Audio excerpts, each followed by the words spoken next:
Praise the lord. ప్రియమైన దేవుని బిడ్డలారా, విన్న వాక్యాన్ని తప్పకుండా షేర్ చేయండి, పరిచర్యకు సహకరించండి. దేవుని పేరిట మీకు శుభాలు తెలియపరుస్తూ ఈరోజు వాగ్దానాన్ని మీ ముందుకు తీసుకొస్తూ ఉన్నాను. మరి మన యొక్క యూట్యూబ్ ఛానల్లో వచ్చినటువంటి అపవాది ఉచ్చులో పడడానికి ఒక వ్యక్తి ఎటువంటి కారణాలు కలిగి ఉన్నాడు అనేటువంటి ఒక అద్భుతమైన వీడియోను వేయడం జరిగింది. తప్పకుండా తెలుసుకోండి. ఎందుకంటే దేవుని యొక్క ఆశీర్వాదాలు పొందుకోవాలంటే అపవాది తంత్రాలు ఎరిగిన వారంగా జాగ్రత్త కలిగి భక్తి జీవితంలో ముందుకు వెళ్ళాలి. క్రీస్తు ప్రభు వారినే అపవాది శోధించింది అంటే మనం ఏపాటి వారం అండి? మనం గొప్పవారం కాదు, నాకు అన్నీ తెలుసులే అనే భ్రమలో ఉండొద్దు. దయచేసి ఆ వీడియోని చూడండి, చూడడమే కాదు అనేకులకు షేర్ చేయండి. మరి అనేకులు దాని ద్వారా లోతైన విషయాలు గ్రహిస్తారు. తప్పకుండా ఆత్మీయ జీవితంలో ముందుకు వెళ్ళడానికి అవకాశం ఉంటుంది. మరి ఈరోజు దేవుడు మనతో మాట్లాడుతున్న మాటలు ధ్యానం చేద్దాం. హెబ్రీయులకు రాసిన పత్రిక 10వ అధ్యాయం 35వ వచనము. కాబట్టి మీ ధైర్యమును విడిచిపెట్టుకుడి, దానికి ప్రతిఫలముగా గొప్ప బహుమానము కలుగును, దేవునికి మహిమ కలుగునుగాక. ప్రియమైన దేవుని బిడ్డ, ఈరోజు మన ధైర్యము విడిచిపెట్టకుండా మనము భక్తి జీవితంలో ముందుకు వెళుతూ ఉంటే దానికి ప్రతిఫలంగా గొప్ప బహుమానం కలుగుతుంది అన్నటువంటి వాస్తవం ఈ వాక్యం చదవగానే మనకు అర్థమవుతుంది. అయితే ప్రియమైనటువంటి వాళ్ళారా, మరి ఇక్కడ మనం కింద వచనాన్ని కూడా గమనించినట్లయితే 36వ వచనం, మీరు దేవుని చిత్తమును నెరవేర్చిన వారై వాగ్దానము పొందు నిమిత్తం మీకు ఓరిమి అవసరమై ఉన్నది. ప్రియమైన దేవుని బిడ్డ, 35వ వచనాన్ని మనం గమనిస్తే మన ధైర్యం విడిచిపెట్టకుండా ఉంటే గొప్ప బహుమానం కలుగుతుంది. దేనికోసం అంటే దేవుని చిత్తము నెరవేర్చడానికి ధైర్యము విడిచిపెట్టకుండా ఉండాలి. దేవుడిచ్చిన ప్రతి వాగ్దానము పొందు నిమిత్తం మనకు ఓరిమి అవసరమై ఉండాలి. అప్పుడే గొప్ప బహుమానం పొందుకుంటాం.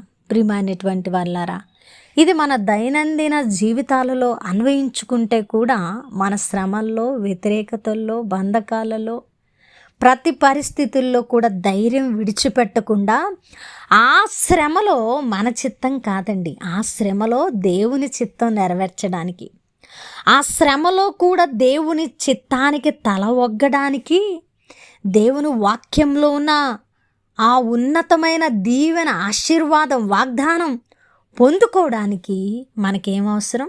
ఓరిమి అవసరం అండి. ఓరిమి అంటే ఓర్పు అవసరమై ఉన్నది. కాబట్టి ఈరోజు మన శ్రమల్లో ఓర్పు అవసరమని, దానికి మనం ధైర్యం విడిచిపెట్టకుండా దేవుని కలిగి ఉన్నామని ముందుకు వెళుతూ ఉంటే ఆయన చిత్తంలో గొప్ప బహుమానం ఉందట.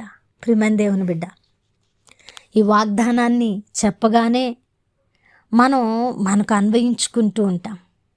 మన పరిస్థితులకు అన్వయించుకొని నాకు గొప్ప బహుమానం రాబోతుంది అని అనుకుంటూ ఉంటాం.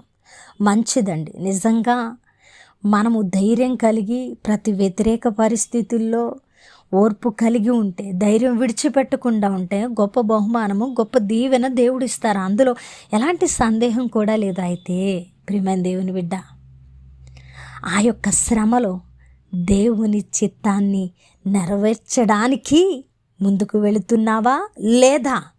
హృదయ పరిశీలన అవసరం. ఆ శ్రమలో నువ్వు కలిగి ఉన్న ధైర్యం దైవిక చిత్తమైనదేనా? దేవునికి తల ఒగ్గినదేనా? దేవుని చిత్తం నెరవేర్చడానికి ప్రయాసపడుతూ ఉన్నావా?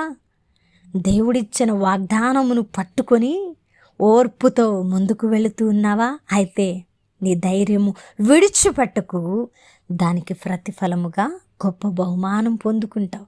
అలాగున కాకుండా ఏదో నీ ఆలోచన నిమిత్తం ముందుకు వెళుతూ దేవుని చిత్తం ఎరుగుక నీ ఇష్ట ప్రకారం శ్రమలు కొని తెచ్చుకొని వాటిలో ధైర్యము కలిగి ఉన్నానని భ్రమపడుతూ దానికి ప్రతిఫలంగా గొప్ప బహుమానము రాబోతుందని నువ్వు గనక ఆలోచన చేస్తే బోర్లా పడతావు. ప్రియమైన దేవుని బిడ్డ, అపవాది నిన్ను నడిపిస్తుందని గుర్తుపెట్టుకో.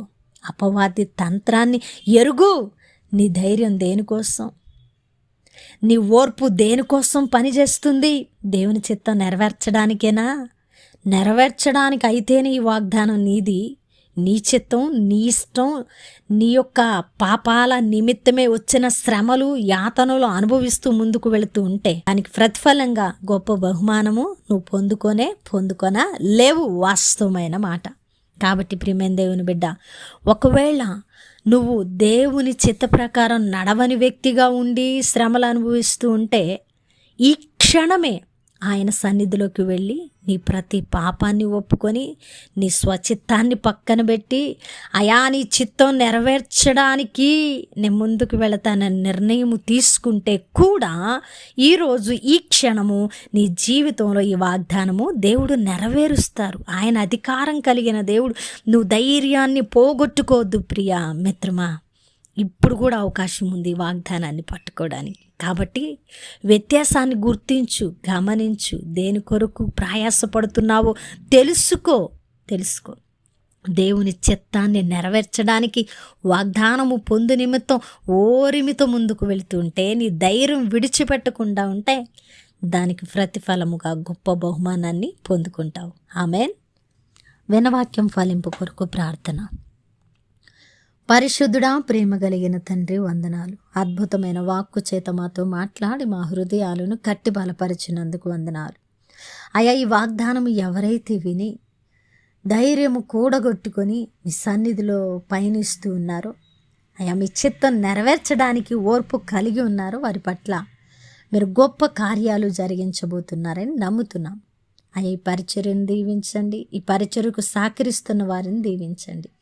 చేసిన ప్రార్థనకు దీవెన జవాబిచ్చారని నమ్ముతూ ఈ ప్రార్థన నజరేయుడైన యేసుక్రీస్తు నామమున సమర్పించి అడిగి వేడుకుంటున్నాము తండ్రి. ఆమేన్.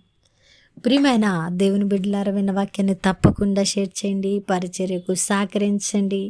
ముందుగా మీరు ఏ పనిలో ఉన్నా వెళ్ళి అపవాది తంత్రంలో చిక్కుకోవడానికి గల 4 కారణాలు తెలుసుకోండి.